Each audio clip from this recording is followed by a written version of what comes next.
El misterio de la transfiguración. ¿Por qué Moisés y Elías tuvieron que volver a la tierra unos momentos? En las Escrituras, pocos acontecimientos tienen el mismo impacto visual, espiritual y escatológico que la transfiguración de Jesucristo. Este fenómeno bíblico, a menudo denominado el atisbo del reino, se encuentra entre los acontecimientos más enigmáticos del Nuevo Testamento. Cuando se habla del encuentro de Jesús con Moisés y Elías, incluso después de su muerte, muchos imaginan una visión simbólica o espiritual, pero lo que realmente sucedió en aquella montaña va más allá de la simbología, más allá de la imaginación, más allá de los límites de la vida y la muerte, y todo comienza con una decisión deliberada del propio Cristo de subir a una alta montaña alejada de las multitudes, acompañado solo por 3 discípulos.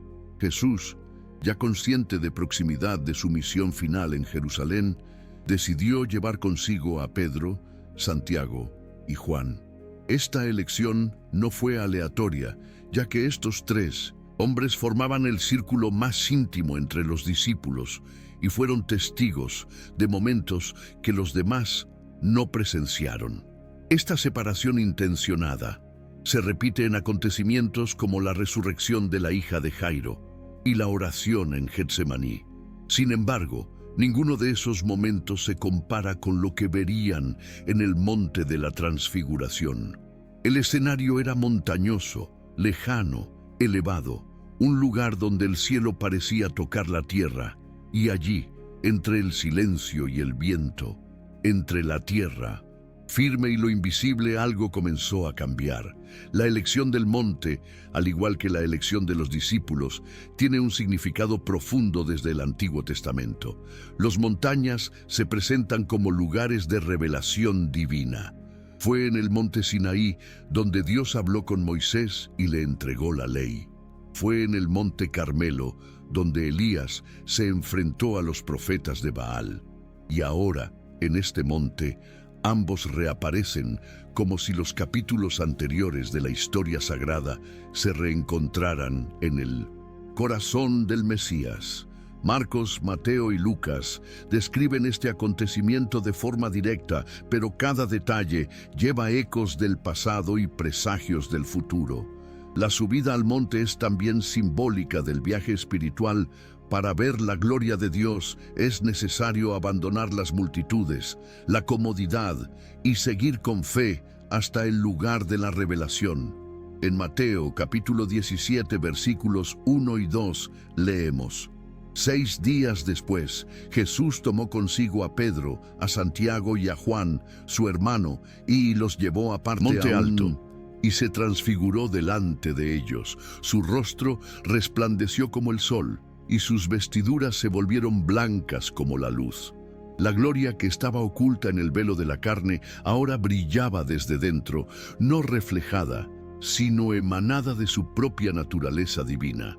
La palabra utilizada en los evangelios para transfiguración viene del griego metamorfo, la misma raíz de donde viene la palabra metamorfosis. No fue solo un cambio superficial, sino una transformación en esencia. Esa luz que envolvía a Jesús no era externa, no era la iluminación del sol, ni el reflejo de algo terrenal. Era la gloria eterna del Hijo de Dios que por un momento rompió el tejido de la humanidad para revelar quién era Él, era realmente. Juan, uno de los que estaban allí, escribiría más tarde: y vimos su gloria, gloria como del unigénito del Padre, lleno de gracia y de verdad.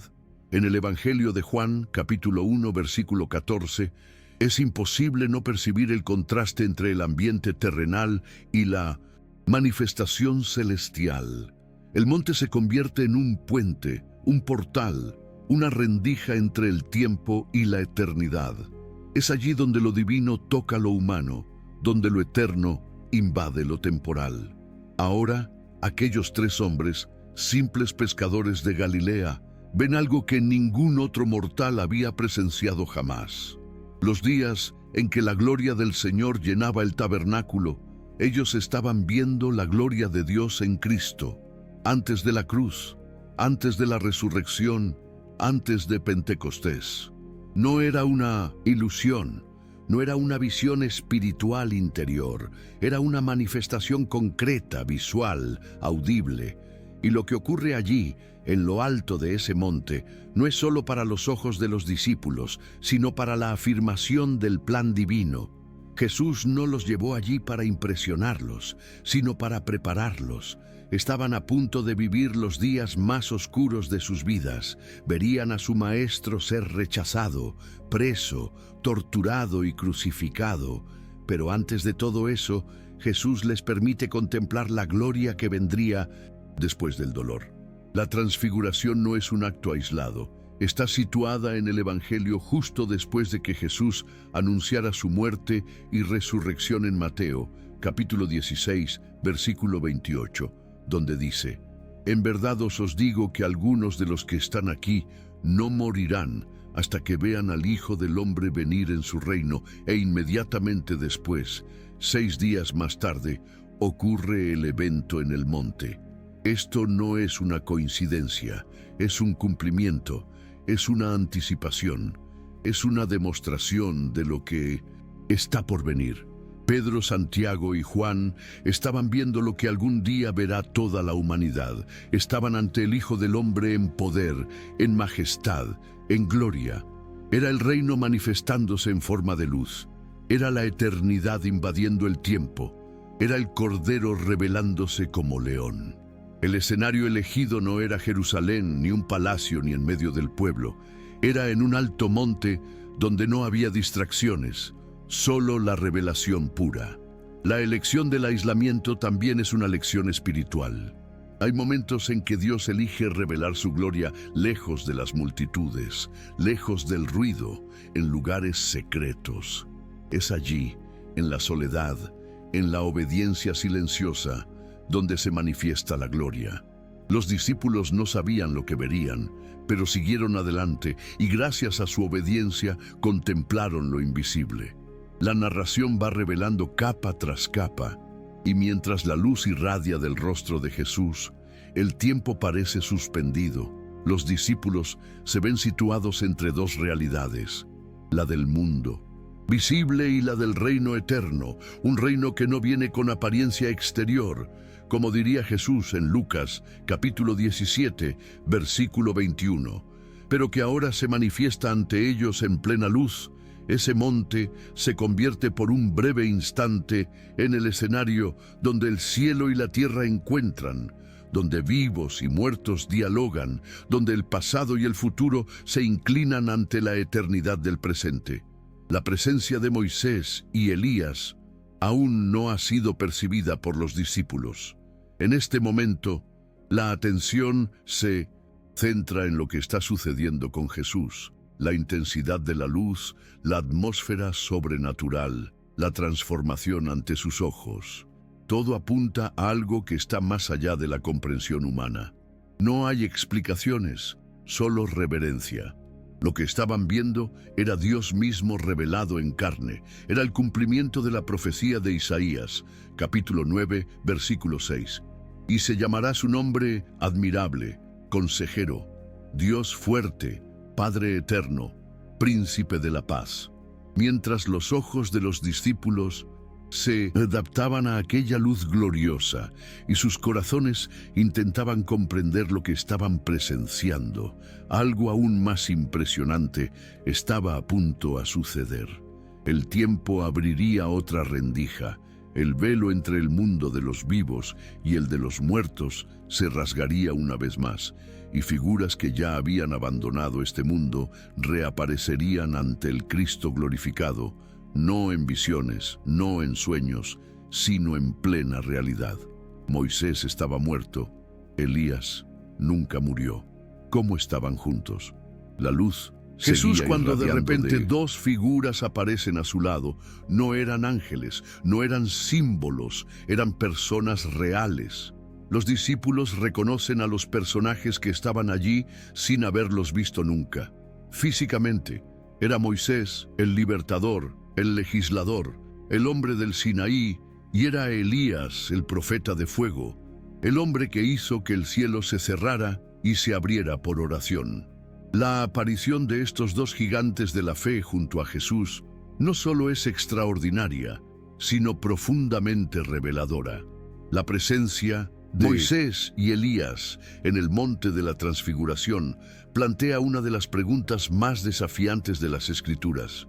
¿Cómo podían estar allí si uno había muerto y el otro nunca había probado la muerte?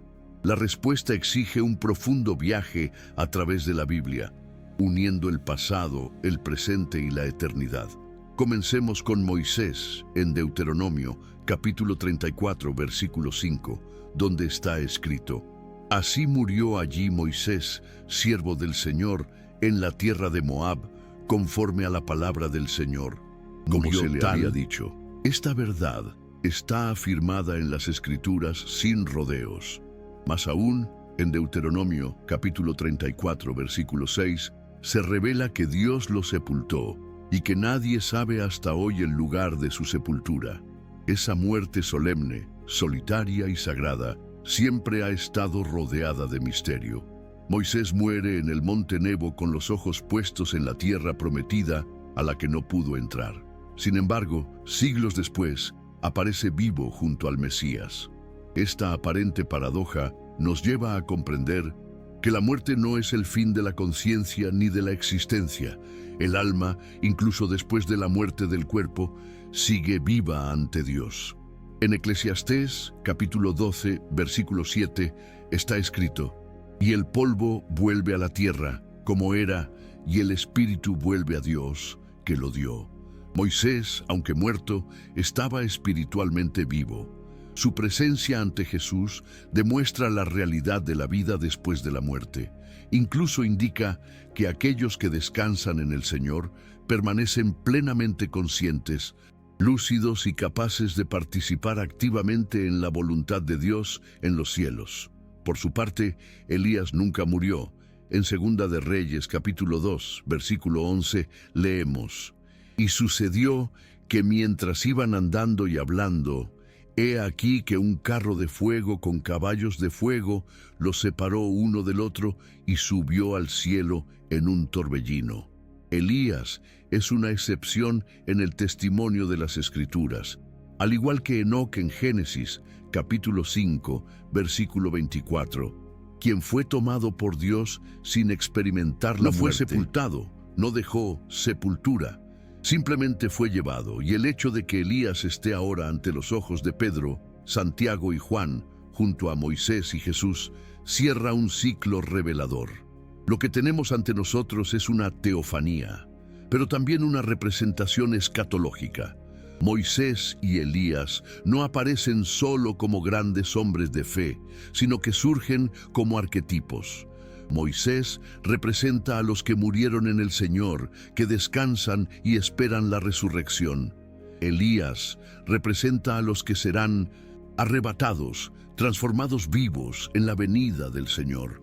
Juntos representan a todos los que componen el pueblo redimido, los que duermen y los que serán transformados. Esto se hace eco de lo que Pablo escribiría más tarde en Primera de Corintios, capítulo 15, versículos 51 y 52. No todos dormiremos, pero todos seremos transformados en un momento, en un abrir y cerrar de ojos, al sonido de la última trompeta. Hay aún otro detalle. Moisés y Elías no aparecen como figuras silenciosas, sino como hombres conscientes, activos y habladores. En Lucas, capítulo 9, versículo 31, leemos: Y he aquí que dos hombres hablaban con él, que eran Moisés y Elías, los cuales aparecieron en gloria y hablaban de su muerte, que iba a cumplir en Jerusalén. El texto utiliza la palabra gloria para describir su apariencia, lo que nos muestra que estaban revestidos de gloria celestial. Y además, el texto afirma que hablaban de la muerte de Jesús, o mejor dicho, como dice el original griego, hablaban de su éxodo, lo cual se explorará en el próximo capítulo. Pero aquí ya se establece que Moisés y Elías eran conscientes de la misión de Cristo, lo que refuerza que en el mundo espiritual hay conocimiento, entendimiento y propósito. No son almas errantes, sino santos conscientes que sirven al plan eterno de Dios. Pero ¿por qué Moisés? ¿Por qué Elías? ¿Por qué precisamente estos dos? La respuesta está también en la forma en que terminaron sus vidas. Moisés murió y nadie encontró su cuerpo arrebatado. Elías fue. Curiosamente, Judas, versículo 9, menciona una disputa entre Miguel y Satanás por el cuerpo de Moisés, lo que nos indica que hay algo singular en la muerte de este hombre. Hay un misterio guardado por Dios que apunta a la gloria futura. Ambos representan extremos. Moisés vio a Dios en el monte, pero no entró en la tierra prometida. Elías fue llevado al cielo en gloria. Uno simboliza el viaje hasta la promesa, el otro a la entrada triunfal en la eternidad. Uno murió por la desobediencia de un momento, el otro fue llevado por su constante fidelidad y ahora ambos están juntos, uno al lado del otro, con el Hijo de Dios, como si todo fuera parte de un plan perfecto que atraviesa siglos y converge en ese punto en lo alto del monte. Otro aspecto digno de mención es que Moisés y Elías no reencarnaron ni resucitaron, sino que estaban vivos en forma glorificada como participantes de una realidad que está más allá de la nuestra. Este encuentro también refuta toda idea materialista de la muerte como el fin de la existencia. La Biblia nos muestra que los santos viven y, más que eso, participan del plan divino incluso después de la muerte. Este evento también desafía la teología que niega la conciencia después de la muerte. Moisés demuestra lo contrario. No solo existe en el mundo espiritual, sino que está allí, en un cuerpo glorificado, hablando con el propio Mesías sobre acontecimientos que aún sucederían en la historia humana. Esto revela que la eternidad ya contempla lo que para nosotros aún es futuro. Es como si en aquella montaña el tiempo se hubiera suspendido. Lo que fue, lo que es y lo que está por venir estaban todos juntos. El hecho mismo de que los discípulos reconocieran a Moisés y a Elías apunta a otra verdad. La identidad personal permanece en la eternidad. No nos convertimos en seres anónimos o diluidos en una conciencia cósmica. Seguimos siendo quienes somos, pero glorificados. Pedro, Santiago y Juan sabían que estaban ante Moisés y Elías, y ellos, sin que nadie se lo dijera, no hubo presentaciones formales, fue reconocimiento espiritual, una revelación sobrenatural. Lo que los discípulos presenciaron en ese momento era algo reservado a unos pocos. Estaban ante dos hombres que representaban la estructura misma de la revelación divina. Hasta entonces, Moisés había hablado con Dios cara a cara, como está registrado en Éxodo, capítulo 33, versículo 11. Elías había oído la voz de Dios en un susurro suave en Primera de Reyes, capítulo 19. Ahora ambos están ante aquel que es la palabra viva, el Verbo encarnado. Esta escena también revela el reconocimiento de autoridad. Moisés y Elías, hombres de gran peso espiritual, no estaban en el centro, sino a un lado de Jesús. Ninguno de los dos hablaba en su propio nombre, todos estaban volcados hacia Él, todos se sometían a Él.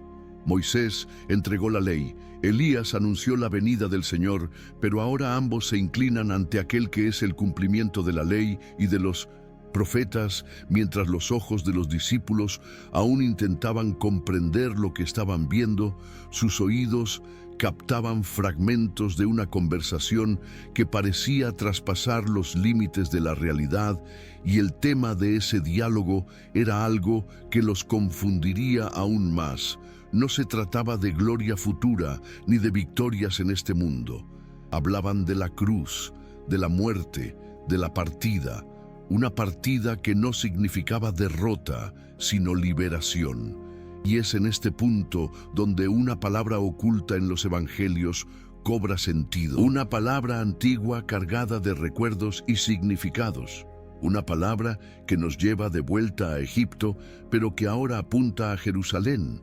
Una palabra que une a Moisés, Elías y Jesús en un mismo propósito. Ellos hablaban del Éxodo, y era ese Éxodo el que estaba a punto de suceder ante los ojos de la humanidad en un monte diferente llamado Calvario. Lo que conversaron, la palabra prohibida que unía la cruz a la escena en lo alto del monte, permanece envuelta en luz. Jesús glorificado está ante Moisés y Elías, ambos manifestados en gloria. Pedro, Santiago y Juan observan en silencio, asombrados por lo que presenciaban, pero más allá del impacto visual, hay algo aún más profundo sucediendo allí, una conversación, un diálogo entre tres figuras eternas que lleva el peso de toda la redención, y el contenido de esa conversación, revelado solo por Lucas, es sorprendente. Él registra en el capítulo 9, versículo 31, que aparecieron en gloria y hablaban de su muerte, que había de cumplirse en 1900 en Jerusalén, pero en el texto original griego, la palabra utilizada para muerte es éxodo. Esta elección lingüística no es casual. Éxodo no es simplemente una sustitución poética de muerte, es una clave teológica, es un puente entre dos historias, entre dos tiempos, entre dos liberaciones. Moisés hablaba de un éxodo que liberó a Israel de Egipto. Elías proclamaba la necesidad de volver a la fidelidad en tiempos de apostasía.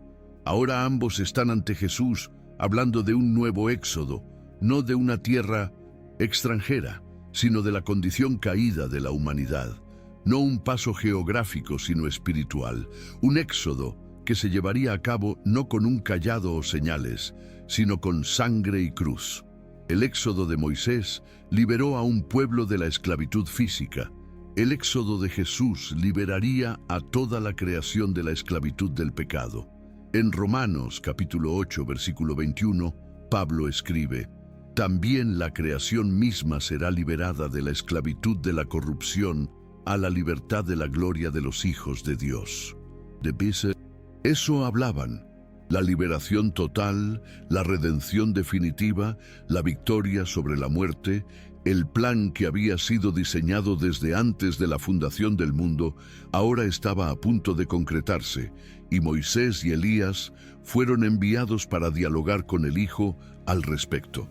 Esa conversación entre los tres no era solo simbólica, tenía un propósito, tenía un tiempo, tenía un destino. Estaban hablando de la partida que Jesús cumpliría en Jerusalén, el lugar donde tantos profetas fueron asesinados, donde el templo se erigía como centro de la religiosidad, y donde el Hijo de Dios sería rechazado, traicionado y crucificado. Era en Jerusalén donde este nuevo éxodo comenzaría, y paradójicamente no terminaría en muerte, sino en resurrección. La palabra éxodo tiene un peso emocional y profético. El libro del Éxodo narra el comienzo del viaje de un pueblo oprimido, guiado por un libertador a través de las aguas del mar hacia la promesa. Ahora Jesús sería ese nuevo libertador, pero en lugar de levantar un bastón, se entregaría a la cruz. En lugar de abrir los mares, rasgaría el velo del templo. En lugar de vencer al faraón, vencería al pecado y la muerte. La promesa no era una tierra, sino un reino eterno. Este nuevo éxodo no se llevaría a cabo con milagros visibles para el pueblo. No habría plagas, columnas de fuego ni maná visible, pero sería aún más poderoso. Sería una victoria en lo invisible. Colosenses, capítulo 2, versículo 15, afirma: y despojando a los principados y poderes, los expuso públicamente y de ellos se glorificó en sí mismo. Jesús conduciría el mayor éxodo de la historia, llevando cautivos a la libertad, rompiendo los grilletes de la condenación, desgarrando las cadenas de la muerte, liberaría al hombre por dentro. Ese era el contenido de la conversación. No estaban hablando de la gloria del momento ni de la belleza de la manifestación. Estaban hablando de la cruz, del sufrimiento, del sacrificio. Mientras los discípulos miraban extasiados, Jesús estaba siendo recordado en plena luz del peso que le esperaba en la oscuridad de Getsemaní. Moisés, que conocía el peso de liberar a un pueblo resistente y que se enfrentó solo a reyes y sacerdotes corruptos, estaba allí, no solo como representante, sino como testigo que comprendían el dolor del enviado de Dios. Hablaban con aquel que guiaría el último y definitivo éxodo, aquel que sacaría a los cautivos del imperio de las tinieblas, como dice Colosenses capítulo 1, versículo 13, y los transportaría al reino del Hijo de su amor. El éxodo de Jesús era también el camino de regreso a la gloria. Él, que había dejado la gloria con el Padre, ahora sería restaurado a ella, pero solo después de pasar por la cruz. Esta conversación también revela un principio espiritual profundo. La verdadera gloria no está en evitar el dolor, sino en pasar por él con un propósito.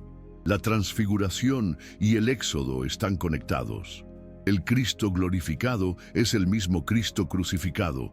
No hay gloria sin cruz, y eso era lo que los discípulos necesitaban entender antes de ver el trono. Necesitarían ver el madero antes de escuchar los cánticos celestiales. Escucharían los gritos de la multitud y antes de ver la corona de oro, verían la corona de espinas al hablar sobre el éxodo.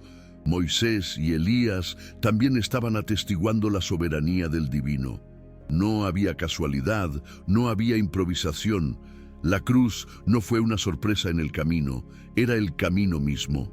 En Hechos, capítulo 2, versículo 23, Pedro afirma que Jesús fue entregado por el determinado consejo y presciencia de Dios. Era ese consejo eterno, el que ahora era discutido por tres figuras que representan los cielos, la ley y los profetas. El uso de la palabra éxodo también apunta a un detalle profético. El regreso de Jesús, así como Moisés regresó al pueblo después de encontrarse con Dios en el monte, y Elías fue visto de nuevo en el espíritu de Juan el Bautista, Jesús también regresaría después de su partida. Su éxodo no terminaría con la muerte, sino que culminaría con la resurrección y el regreso en gloria. En Juan, capítulo 14, versículo 3, promete: «Y si voy y os prepararé un lugar, vendré otra vez y os tomaré a mí mismo». Los discípulos por el momento no comprendían lo que estaban oyendo, pero el Espíritu Santo les haría recordar más tarde aquellas palabras que resonarían en sus corazones mientras veían al Maestro ser arrestado, crucificado, sepultado, y más aún, cuando lo vieran resucitado, comprenderían. El éxodo se ha cumplido. Liberación se ha conquistado. Ese momento sagrado en el monte revela que la cruz de Cristo ya estaba siendo discutida incluso antes de ser levantada, que los cielos sabían lo que los hombres aún no podían comprender, que la gloria estaba entrelazada con el dolor, que la muerte sería solo el pasillo que conduciría a la victoria y que para entender la transfiguración era necesario entender el éxodo, un éxodo oculto en el corazón del Evangelio, pero que revela la mayor liberación de todos los tiempos. Mientras el cielo hablaba de sacrificio, los hombres solo observaban, pero algo aún mayor estaba a punto de ser revelado. Porque si Moisés y Elías representaban el pasado y Jesús representaba el presente, había una pregunta que aún no se había hecho. ¿Por qué precisamente estos dos? ¿Dónde estaban Abraham, David e Isaías? ¿Cuál fue el criterio que hizo que Moisés y Elías se manifestaran en ese momento y no otros? La respuesta a esto está arraigada en la estructura profética de las Escrituras y será revelada a continuación. Cuando comprendamos que no fue una coincidencia la elección de estos dos hombres, sino un propósito, un cumplimiento, una profecía viva ante los ojos de los discípulos, porque la transfiguración no fue solo un momento de gloria, sino un eco del Antiguo Testamento que apuntaba a su verdadero centro, Cristo. ¿Por qué no aparecieron Abraham o David ante tantos héroes de la fe mencionados a lo largo de las Escrituras? Es legítimo preguntarse, ¿por qué Moisés y Elías? ¿Por qué entre tantos grandes nombres como Abraham, el padre de la fe, o David, el rey según el corazón de Dios, fueron precisamente estos dos los que se presentaron junto a Jesús en ese momento sagrado de la transfiguración? La respuesta a esta pregunta revela una capa más profunda de la revelación divina y conecta con precisión la estructura profética que sustentó siglos de expectativa mesiánica. Moisés y Elías no estaban allí solo como individuos históricos, sino como símbolos vivos de las dos grandes columnas sobre las que se apoya el Antiguo Testamento, la ley y los profetas. Moisés es el legislador, aquel a quien Dios confió las tablas del Sinaí, el mediador de la antigua alianza que introdujo al pueblo en la santidad de Dios y en la seriedad del pecado. Elías, por su parte, es el profeta que se enfrentó a reyes y multitudes idólatras, representando la voz de Dios que clama por arrepentimiento, justicia y fidelidad. Abraham, por muy esencial que sea en la historia de la redención, representa el comienzo de un pueblo. David, por muy amado y ungido que haya sido, apunta al reinado mesiánico en su forma futura. Pero Moisés y Elías sostienen, cada uno a su manera, la totalidad del testimonio que condujo a Israel hasta el Mesías. Cuando los judíos se referían a las Escrituras, las llamaban la ley y los profetas. Era esta combinación la que constituía la autoridad de las Sagradas Escrituras en la mente del pueblo hebreo.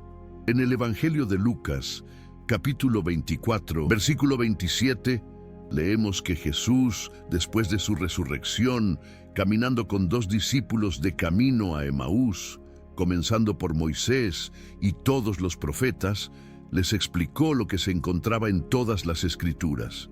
Jesús se revela como el centro de todo lo que había sido escrito, y en el monte de la transfiguración esta verdad se hace visible. Moisés, con su autoridad legislativa y con su autoridad profética, se unen con aquel que es el cumplimiento de ambos. La ley fue dada por medio de Moisés y reveló la santidad de Dios y la incapacidad del hombre para alcanzar esa santidad por sus propios méritos. La ley señalaba continuamente la necesidad de un mediador superior, de un sacrificio definitivo. Elías, por su parte, profetizó en un tiempo de gran apostasía e idolatría, clamando por el retorno al Señor, llamando al pueblo al arrepentimiento. Su presencia siempre fue señal de confrontación y renovación. Ambos apuntaban hacia algo más grande que ellos mismos. En Juan, capítulo 1, versículo 17, está escrito: porque la ley fue dada por Moisés, la gracia y la verdad vinieron por Jesucristo. Y en Mateo, capítulo 11, versículo 13, Jesús afirma: porque todos los profetas y la ley profetizaron hasta Juan. Es decir, su misión no era permanecer como un fin en sí mismos, sino preparar el camino para el cumplimiento. Y ahora, en el monte, se presenta ese cumplimiento. La ley encuentra su plenitud en la obediencia perfecta de Cristo. Los profetas encuentran su realización en las palabras, obras del Mesías. Moisés y Elías no solo honran la presencia de Jesús, sino que la confirman. No le preceden, sino que se someten. No disputan el protagonismo, sino que desaparecen cuando se establece la gloria del Hijo. Si Abraham hubiera aparecido, tal vez el foco habría sido la alianza. Si David hubiera estado presente, tal vez el protagonismo habría sido el reino terrenal. Pero allí, en el punto exacto de la narrativa en que Jesús se encamina hacia el sacrificio, era necesario que se manifestaran aquellos que representaban el peso de la obediencia y el clamor por la fidelidad, porque Jesús no solo iba a ser proclamado, sino que iba a ser ofrecido como cordero, y quién mejor que Moisés y Elías para dar testimonio de ello. Además, hay una conexión escatológica que no puede ser ignorada. La aparición de Elías estaba profundamente arraigada en la expectativa mesiánica. En Malaquías, capítulo 4, versículo 5, Dios dice: «He aquí que yo os enviaré al profeta Elías antes que venga el día grande y terrible del Señor». Esta profecía estaba viva en la mente de los judíos, tanto que los discípulos le preguntarán a Jesús justo después de la transfiguración, porque los escribas dicen que es necesario que Elías venga primero.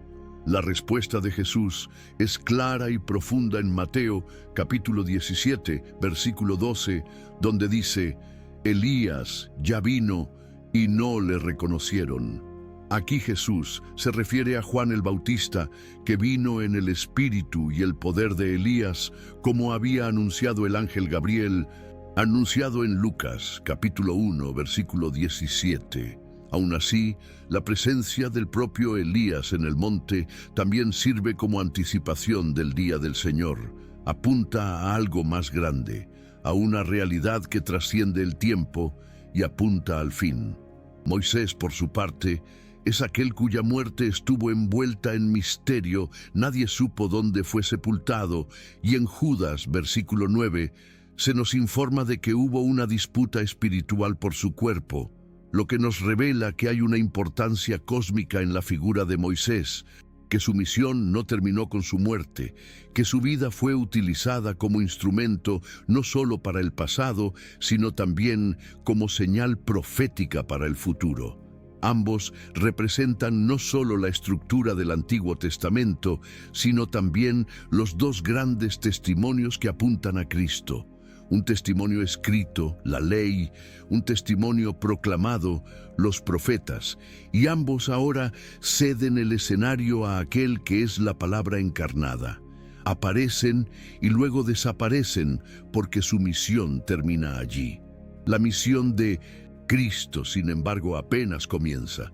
Es por eso que cuando todo termina, los discípulos miran y no ven a nadie más que a Jesús. No hay sombra de duda sobre quién es el centro. La ley y los profetas se van, el Hijo permanece. A partir de ese momento, la historia ya no se contaría a partir de Moisés o de Elías, sino a partir de Cristo. La nueva alianza estaba siendo introducida y el mediador de esta nueva alianza ya no sería alguien que hablaba por Dios, sino Dios mismo hablando por sí mismo. Esta transición es esencial. Hebreos, capítulo 1, versículos 1 y 2 afirma: «Habiendo hablado Dios, había hablado muchas veces y de muchas maneras a los padres por medio de los profetas. En estos últimos días nos ha hablado por medio de su Hijo». La transfiguración celebra este cambio de lo antiguo a lo nuevo, del tipo al cumplimiento, del símbolo a la sustancia. Y aunque los discípulos aún no lo comprendían todo en ese momento, el escenario estaba montado, todo estaba cuidadosamente diseñado para apuntar a la cruz. La ley se curva, los profetas callan, el Hijo camina hacia el sacrificio, pero aún falta algo. Porque hasta aquí los discípulos han oído y visto, pero ahora Dios mismo se manifestará en vosotros de manera clara, directa e irrefutable. El cielo romperá el silencio, no para hablar de Moisés ni de Elías, sino para declarar algo definitivo sobre Jesús, algo que acabará con toda duda: el cuerpo glorificado de Jesús. Antes de continuar, si este contenido ha bendecido tu vida, comenta y comparte, suscríbete al canal, y si quieres bendecir el canal, haz clic en el botón me gusta y deja una ofrenda de cualquier cantidad, o hazte miembro para que sigamos invirtiendo en investigación y mejoras para bendecir aún más tu vida. Continuando hasta ese momento, los discípulos habían caminado con Jesús en su forma humana, lo habían visto hambriento, en silencio, llorando ante la muerte de Lázaro y sudando bajo el sol de Galilea. Pero en lo alto de ese monte, algo sin precedentes y sobrenatural sucede. Jesús se transfigura ante ellos. La apariencia común del Hijo del Hombre dio paso a una manifestación visual de su verdadera naturaleza divina. No era una proyección ni una ilusión, ni tampoco un brillo místico cualquiera.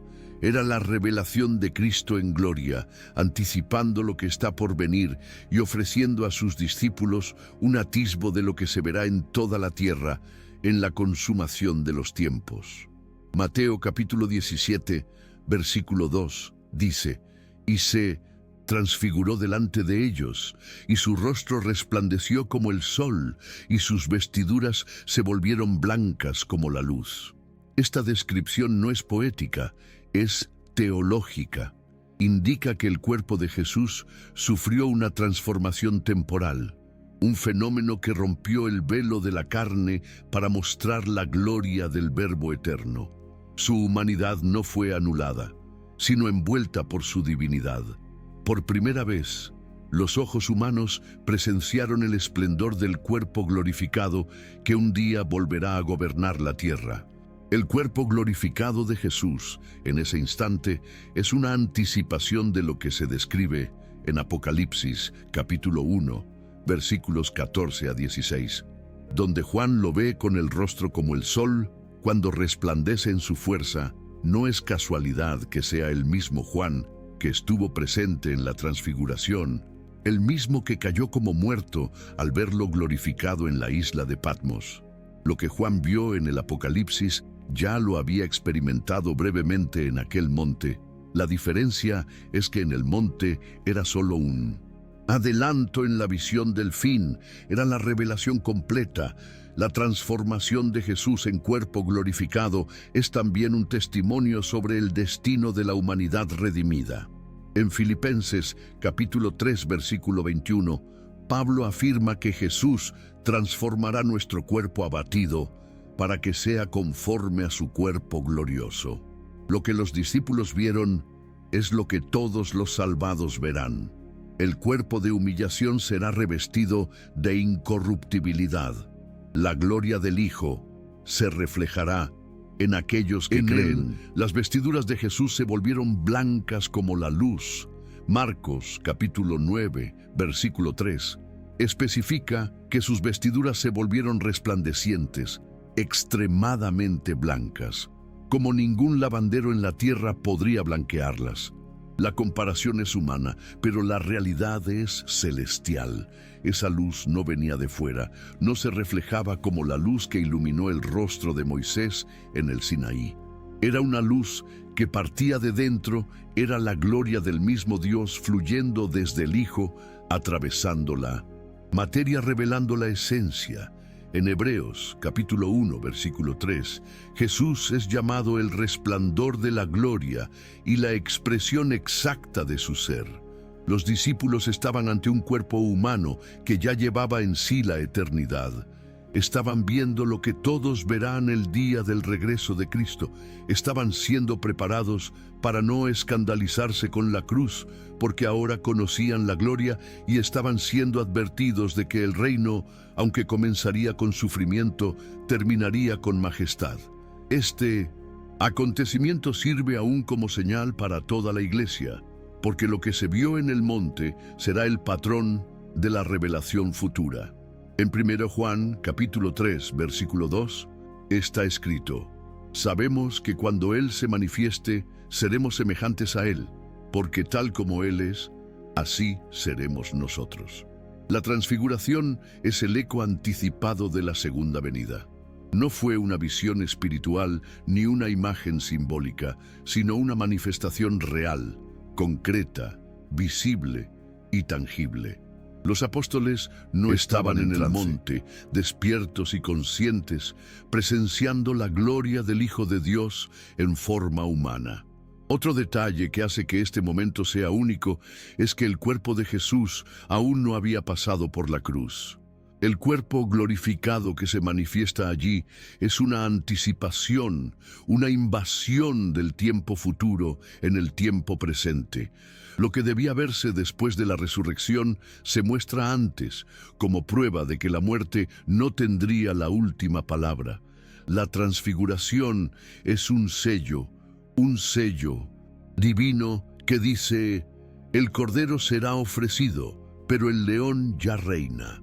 Este cuerpo glorificado también anuncia el juicio, porque el mismo Jesús que apareció en gloria en el monte es el que volverá para juzgar a las naciones. En Mateo capítulo 25, versículo 31 dice: cuando venga el Hijo del Hombre en su gloria y todos los santos ángeles con él, entonces se sentará en el trono de su gloria.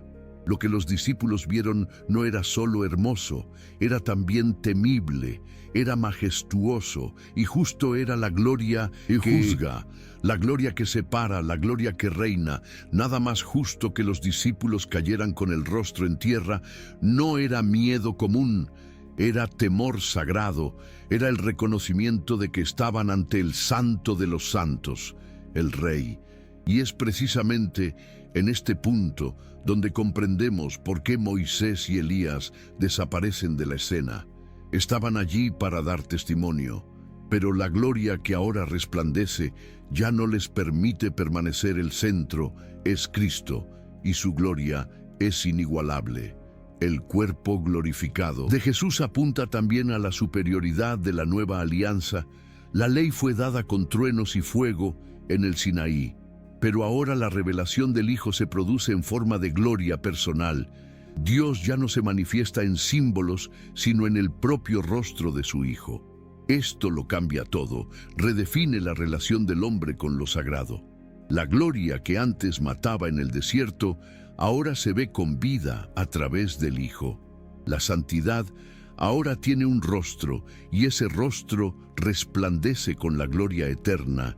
Y, sin embargo, Jesús no permaneció transfigurado, sino que volvió a su forma habitual, no porque dejara de ser glorioso, sino porque había un camino que recorrer. Mostró a los discípulos el destino, pero ahora volvería al valle.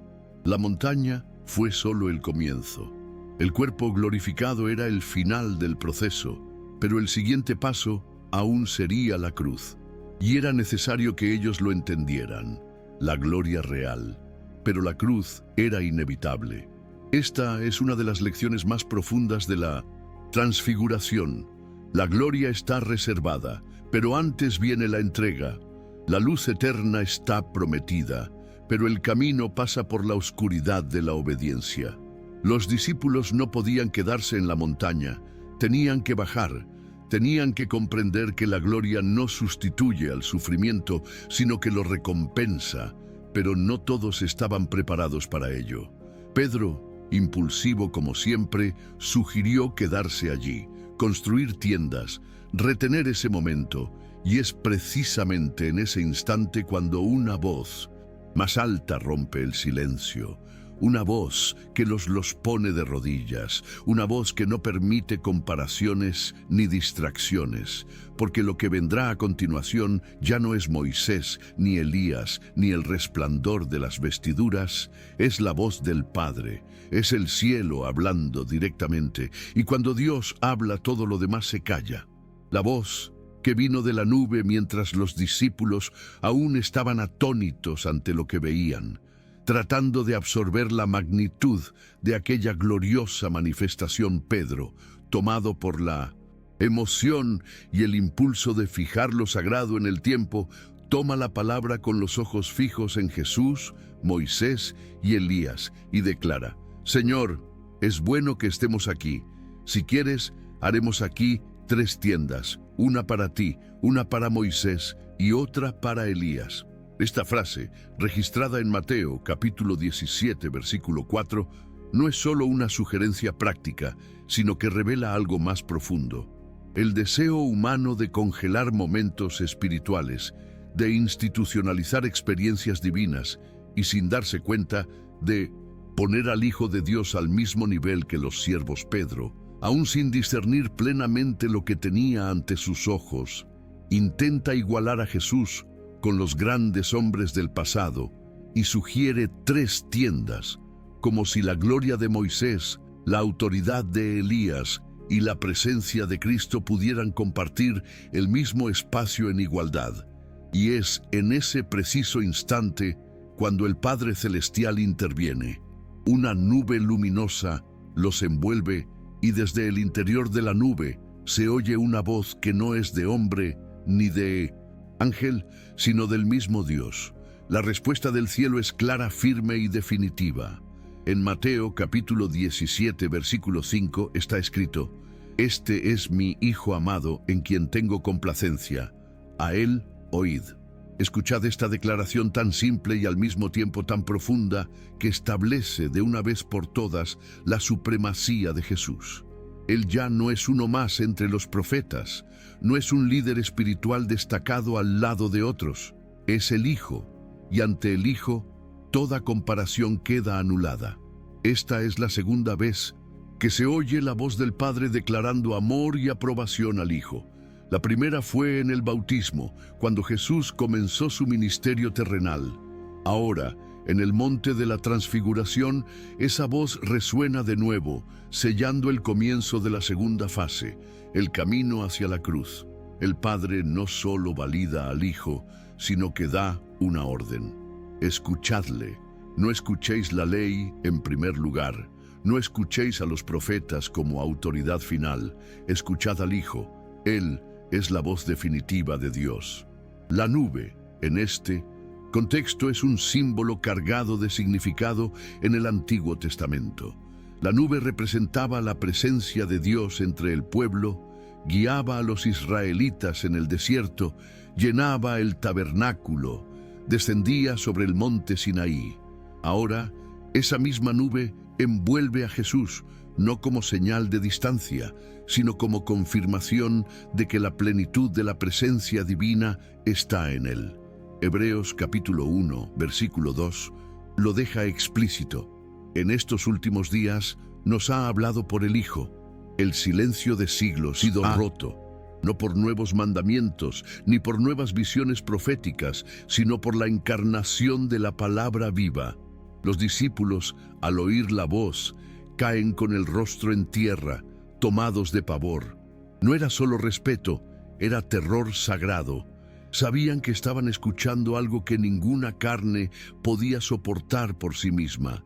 Estaban ante la gloria que llena el cielo y que los antiguos temían incluso pronunciar. Era el mismo temor de Isaías ante el trono, el mismo temor de Daniel ante las visiones celestiales, el mismo temor de Juan en la isla de Patmos. Nadie oye la voz de Dios y permanece igual. Este momento tiene un papel teológico determinante.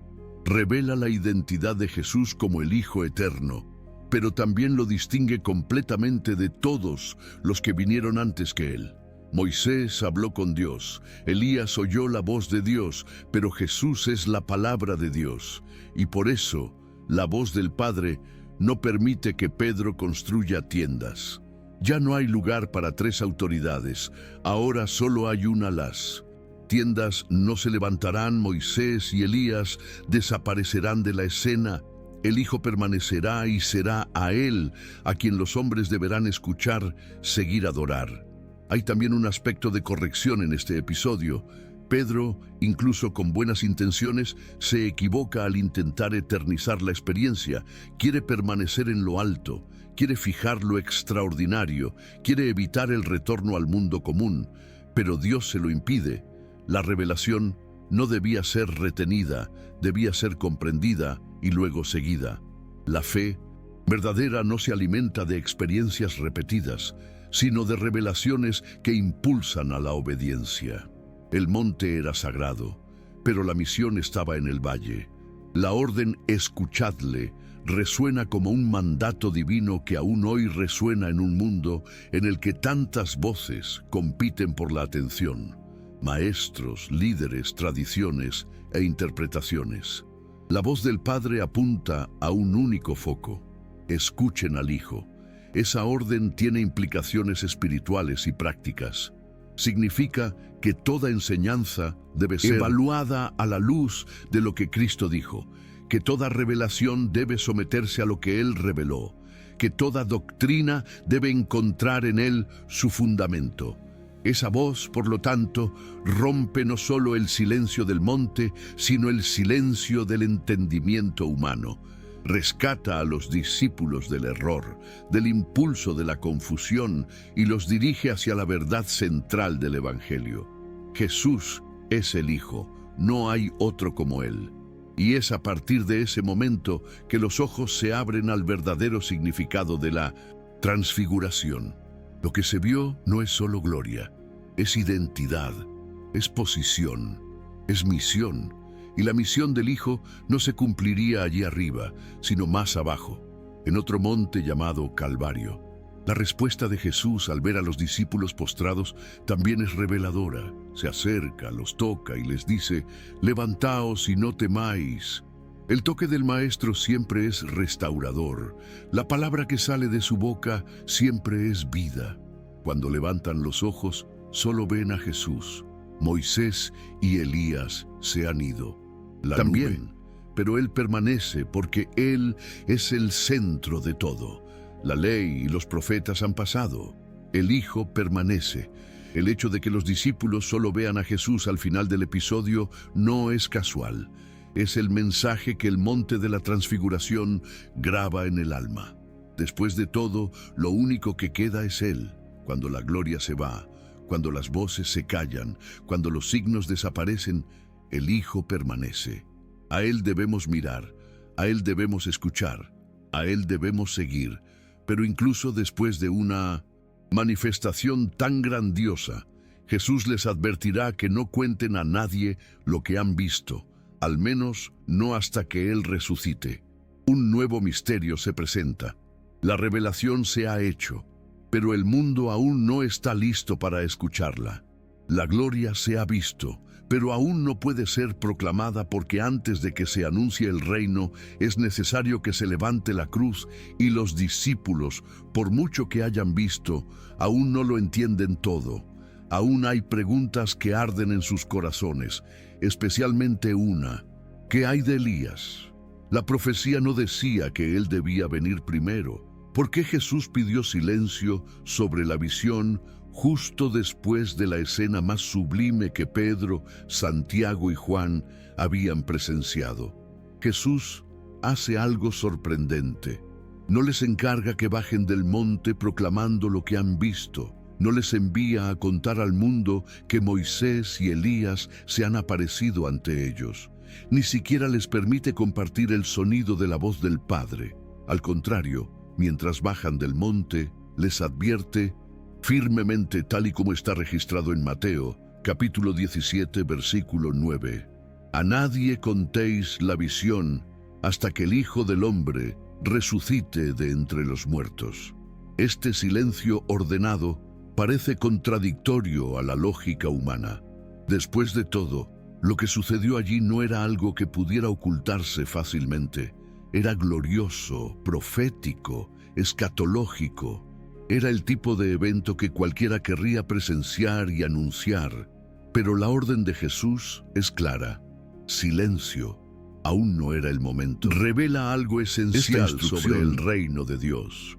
No avanza como los reinos de este mundo, no es impulsado por la publicidad inmediata ni moldeado por las expectativas populares. El reino de Dios crece en secreto como una semilla sembrada en la tierra, y en ese momento la comprensión de la gloria de Cristo aún no podía disociarse de la realidad de la cruz. Si los discípulos hubieran bajado de aquella montaña proclamando que Jesús resplandecía como el sol, que Moisés y Elías se le habían aparecido, que una voz venida del cielo lo había llamado Hijo amado, inevitablemente habrían provocado agitación, tal vez incluso aclamación popular. Las multitudes estaban sedientas de un libertador político, de un Mesías que derrocara a Roma y restaurara a Israel a su gloria. Cualquier anuncio precipitado de la gloria de Cristo sin la cruz causaría una distorsión irreparable en la comprensión de la misión del Mesías. La gloria real aún debía ser comprendida a la luz del sacrificio. El resplandor del rostro de Jesús debía conectarse con la sangre que pronto correría por él. El reino que él anunciaba no vendría por aclamación, sino por rechazo. El trono no vendría antes de la corona de espinas, y hasta que todo se cumpliera, el secreto debía guardarse. Este silencio también protegía a los propios discípulos, que aún no estaban preparados para dar pleno testimonio de lo que habían visto. La revelación que habían recibido era demasiado profunda para ser explicada con palabras humanas. Habían sido expuestos a la eternidad, pero aún caminaban dentro del tiempo. Comprendían lo que habían visto, pero no entendían lo que significaba. Era necesario el silencio para que la verdad pudiera madurar. En sus corazones era necesario que el Espíritu Santo más tarde revelara las dimensiones completas de aquella experiencia. Jesús sabía que la cruz escandalizaría incluso a los más fieles. Sabía que el arresto, los azotes y la crucifixión serían un choque para sus seguidores, y por eso les dio a algunos de ellos ese atisbo anticipado de la gloria, no para que lo anunciaran, sino para que lo recordaran cuando todo pareciera perdido. Cuando la cruz oscureciera el horizonte, se recordarían de aquel monte. Sabrían que el sufrimiento era parte del plan, que la gloria no había sido interrumpida, solo pospuesta. La petición de silencio también tiene un aspecto profundamente mesiánico. Las profecías sobre el siervo sufriente, como en Isaías capítulo 53, describen a un Mesías que sería rechazado, herido, despreciado. Si la gloria de la transfiguración se hubiera revelado antes de tiempo, habría desviado la mirada del pueblo de las Escrituras. Ellos no esperaban un siervo, esperaban un rey. Pero el reino de Cristo no comienza con la aclamación, comienza con la muerte, comienza con la entrega, comienza con el silencio de quien se entrega al Padre para cumplir cada línea del plan eterno.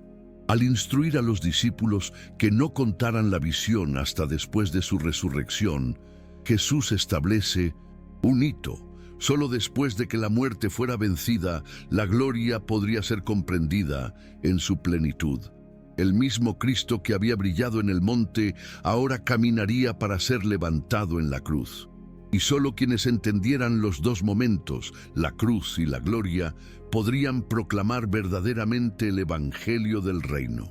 La sabiduría de Dios, al ocultar ciertos aspectos de su obra hasta el momento adecuado, es un patrón recurrente en las Escrituras.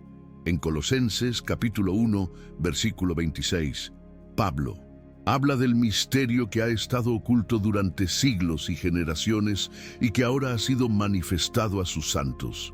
La transfiguración era parte de ese misterio, era una pieza del rompecabezas de la redención que solo tendría sentido con la cruz, la resurrección y el envío del Espíritu. Este principio sigue aplicándose hoy en día. Hay momentos en los que Dios revela verdades profundas, pero nos llama al silencio. Momentos en los que nos expone grandes realidades espirituales, pero nos pide que no hablemos todavía porque hay tiempos y estaciones, y lo que se ve en el monte no debe ser anunciado hasta que el corazón está listo y el plan de Dios está completo. Pero los discípulos, todavía confusos, tenían una duda persistente, una profecía que aún no parecía tener sentido. Elías había sido visto en el monte, y según los escribas, era necesario que él viniera primero. Entonces, ¿por qué el reino aún no se había establecido plenamente? ¿Dónde encajaba Elías en todo eso? La gloria había sido vista, el Mesías había sido confirmado, el reino había sido prometido, pero ¿y la profecía sobre Elías? Esa pregunta ardía dentro de ellos. No podían compartirla con la multitud, pero ya no podían ignorarla. Algo dentro de ellos les decía que había más. Había sido prometido, pero ¿y la profecía sobre Elías? Esa pregunta ardía dentro de ellos. No podían compartirla con la multitud, pero ya no podían ignorarla. Algo dentro de ellos les decía que había más que comprender y estaban a punto de escuchar una respuesta que conectaría el pasado, el presente y el futuro. Una respuesta que explicaría por qué Elías ya había venido. Pero pocos lo reconocieron cuando el futuro tocó el presente mientras descendían del monte. Los pensamientos de los discípulos aún giraban en torno a la figura de Elías. La transfiguración con toda su magnitud y simbolismo había dejado un profundo eco dentro de ellos, pero una antigua expectativa aún flotaba en sus conciencias. La promesa de que Elías vendría antes del gran y terrible día del Señor. Acababan de verlo junto a Moisés hablando con el Maestro. Habría sido ese el cumplimiento de la profecía. Mateo capítulo 17 versículos 10 a 13 registra esta inquietud. Entonces, el cumplimiento de la profecía. Mateo capítulo 17 versículos 10 a 13 registra esta inquietud. Entonces, el cumplimiento de la profecía. Mateo, acabado de verlo junto a Moisés hablando con el Maestro. Habría sido ese el cumplimiento de la profecía. Mateo capítulo 17, versículos 10 a 13, registra esa inquietud. Entonces los discípulos le preguntaron diciendo, ¿por qué dicen los escribas que es necesario que Elías venga primero? Y Jesús respondiendo les dijo, en verdad, Elías vendrá primero y restaurará todas las cosas, pero os digo que Elías ya vino y no lo reconocieron. La respuesta de Jesús aclara una clave interpretativa crucial. El Elías profetizado en Malaquías capítulo 4 versículo 5 ya se había manifestado, pero no como esperaban. Juan Bautista vino en el Espíritu y en el poder de Elías, como anunciado por el ángel Gabriel en Lucas capítulo 1 versículo 17. Su misión era preparar el camino del Señor, confrontar a la nación y clamar por el arrepentimiento. Pero como el mismo Jesús afirma, no lo reconocieron, al igual que no reconocerían al propio Hijo. La generación que ansiaba señales fue incapaz de discernir el tiempo de la divina, y ahora allí, en el monte, se les había revelado la gloria, pero aún era necesario comprender que el reino no venía como esperaban. La transfiguración, por lo tanto, no fue solo una experiencia extraordinaria, fue una muestra, un atisbo, una anticipación del reino que vendría con poder. Jesús lo había dicho poco antes en Mateo, capítulo 16, versículo 28. En verdad os digo que algunos de los que están aquí no probarán la muerte hasta que vean venir al Hijo del Hombre en su reino. Esa promesa se cumple parcialmente allí.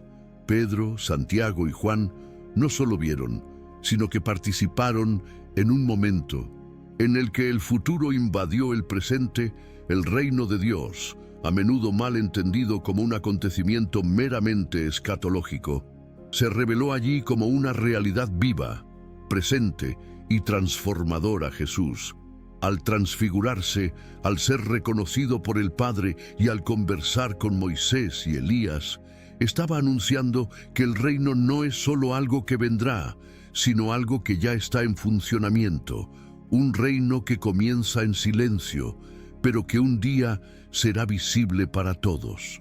La presencia de los tres, Jesús, Moisés y Elías, también apunta a la plenitud del reino, al cumplimiento de la ley.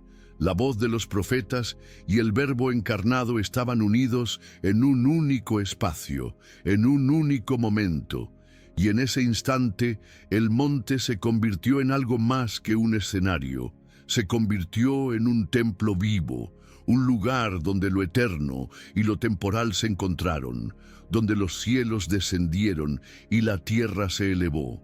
Pero lo que los discípulos aún no comprendían era que ese reino se construiría de una forma muy diferente. De los modelos humanos no habría ejércitos, no habría coronaciones públicas, no habría alianzas políticas. El reino vendría por la sangre, por la cruz, por la renuncia. Por eso la gloria tuvo que ser ocultada por un tiempo, por eso se ordenó el silencio. El reino estaba entre ellos, pero aún no en su forma final. La transfiguración se convierte así en un hito profético, apunta a lo que será, pero exige que los ojos espirituales se abran a lo que ya es. Lo que Pedro, Santiago y Juan vieron en aquella montaña es lo que toda la humanidad verá un día cuando se abran los cielos y el Hijo del Hombre vuelva en gloria. Pero hasta entonces, los que creen están llamados a vivir entre dos mundos, esperando en el corazón la certeza de la gloria futura, incluso en medio de los dolores presentes. Esta tensión entre lo ya presente y lo aún no presente es una de las marcas del Evangelio. En Hebreos, capítulo 6, versículo 5, los salvados son descritos como aquellos que han probado los poderes del mundo venidero. Esto fue exactamente lo que sucedió en el monte. Probaron, aunque por breves momentos, el poder del reino que vendrá. Fueron marcados por él, y esta marca los sostendría en los días más sombríos. Pedro, muchos años después, escribiría en su segunda epístola sobre ese día. Dice en 2 Pedro, capítulo 1, versículo 16, «Porque no hemos seguido fábulas ingeniosas cuando os hemos dado a conocer el poder y la venida de nuestro Señor Jesucristo, sino que fuimos testigos oculares de su majestad». La transfiguración no fue un mito, fue un testimonio, una revelación concreta de algo eterno. Lo que Pedro, Santiago y Juan vieron en aquella montaña moldeó su fe de manera irrevocable.